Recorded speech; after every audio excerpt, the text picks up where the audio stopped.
L'actualité du monde francophone, c'est aussi le combat d'une romancière pour l'égalité citoyenne et la défense des femmes au Burkina Faso. Bonsoir Monique Ilboudo, merci d'être avec nous en direct de Genève en Suisse. Vous êtes écrivaine, avocate, militante des droits humains. Votre nouveau roman s'appelle « Si loin de ma vie », c'est aux éditions du Serpent à Plumes.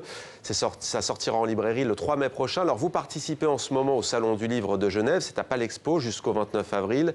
Vous mettez à l'honneur les femmes dans ce festival. Alors vous racontez-vous dans votre livre l'histoire de Jean-Philippe. Jean-Phi, il est né à Ouabani. Jean-Phi va braver son destin pour tracer sa route. Est-ce que vous pouvez nous parler de ce jeune homme qui a décidé d'abord de quitter l'école? Que va-t-il devenir ensuite?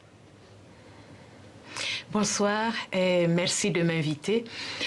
Jean-Phi, je crois que c'est un jeune homme à l'image de milliers en tout cas d'autres en Afrique, et moi j'ai choisi l'Afrique subsaharienne, l'Afrique donc sahélienne, francophone, et c'est pour ça que je n'ai pas nommé de pays, parce que Jean-Phi aurait pu être de l'un de ces pays, Burkina Faso, Mali, Niger, Sénégal, etc. Voilà, donc c'est un jeune qui a soif de voyage, qui veut donc voir le monde, mais comme on sait, le monde lui est fermé, et donc il va tenter malgré tout de percer les murs pour aller donc à l'aventure, parce que le mot aventure, c'est vraiment tout ce dont il rêve. Alors il prend la route migratoire, il est livré aux passeurs, il échoue, il repart, il se bat, et il y a un événement qui va bouleverser sa vie, racontez-nous. Oui, il rencontre donc quelqu'un qui va effectivement bouleverser sa vie et l'amener donc sur des sentiers qu'il ne pensait pas fréquenter un jour. Et puis c'est ce monsieur qui va lui ouvrir aussi la porte donc de l'Occident, de la France et même du monde, parce qu'avec lui, il va pouvoir voyager et découvrir le monde, mais il reviendra chez lui. Alors l'amour qui naît entre Jean-Phi et un autre homme qui est blanc, et ça fait problème?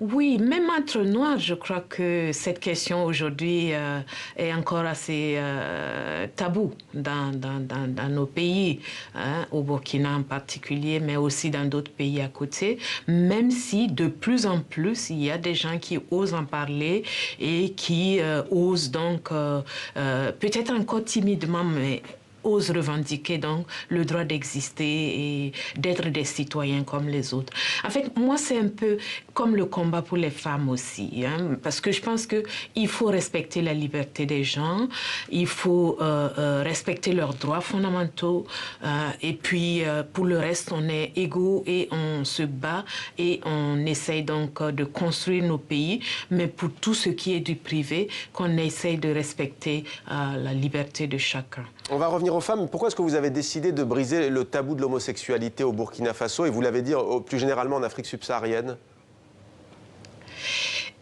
En fait, mon thème n'est pas exactement l'homosexualité. Mon thème, c'est vraiment la liberté d'aller et venir à travers ce vaste monde, à travers ce monde qu'on dit parfois village planétaire, où beaucoup de gens, en tout cas, peuvent aller et venir librement, mais que certains ne peuvent pas visiter, ne peuvent pas donc sortir, franchir les frontières, et notamment les jeunes en Afrique. Donc mon thème, c'est celui-là d'abord. C'est vraiment sur les questions de migration, sur les questions de liberté d'aller et venir à travers le vaste monde. Maintenant, c'est vrai, l'homosexualité est arrivée parce que ça a été le moyen qu'utilise Jean-Phi pour donc pouvoir sortir de ce ghetto où on parque donc les jeunes Africains et pour les empêcher d'aller et venir comme ils l'entendent. Donc le thème principal, c'est pas vraiment, à mon sens, c'est pas l'homosexualité, mais ça m'a donné l'occasion d'en parler et de dire que ça existe et que il faut que on ouvre les yeux et que peut-être on commence à accepter. Mon pays, le Burkina Faso, est quand même plus en avance que certains autres où il y a l'homosexualité est donc un délit. Mais chez nous, heureusement, il n'y a pas de délit et les gens, quand ils restent discrets, ils peuvent vivre donc tranquille. Alors, on va juste aborder peut-être la situation des femmes en 2018 au Burkina Faso. Vous êtes l'une des grandes voix des femmes burkinabais. Quelle est aujourd'hui leur situation dans votre pays ? Bon, je ne sais pas si je suis une grande voix. En tout cas, j'essaie depuis maintenant plus de 20 ans d'en parler, que ce soit à travers des chroniques, des ouvrages et puis à travers les médias.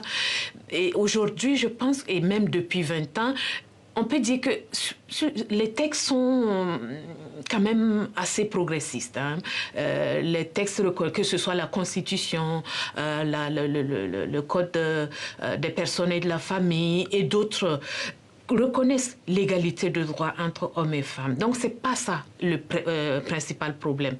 Le principal problème, c'est vraiment l'application, c'est vraiment le respect de ces droits et libertés qui sont prévus, de cette interdiction donc, de discriminer qui est prévue par les principaux textes. Et puis le Burkina oui. Merci beaucoup. Merci d'avoir répondu à nos questions. Dans la pratique, c'est plus difficile. Merci beaucoup d'avoir répondu à nos questions. Monique Ilboudo, écrivaine, romancière, auteure de Si loin de ma vie, édition Le Serpent à plumes.